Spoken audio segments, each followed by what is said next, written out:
ตอนนั้นแล้ว เอาถ่ายจับเลย เก็บลงมาก็ได้ มาแกงน้ำไม้ บ่มีเกลื ก อ ด นะพวกนะ ดูดวันนี้ดูดน้องปลาใหญ่ดูดน้องใหญ่ขนาดผูกกเลยทุกคนทางก็ได้กินข้าวปลาห้องหลายเอาไปถ่ายครั้งนึง สวัสดี วันนี้เมื่อวานทางกินข้าวมาว่ะ ซื้อมาแกงละไม้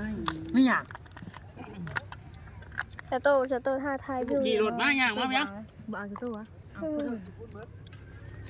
แต่จะเห็นหัวชาโต้ไงพอยังนะน็อตพ่อไปใส่ สิโล ถ่ายไม่ถ่ายผู จะขายมันมัน ไม่ได้ขึ้นไป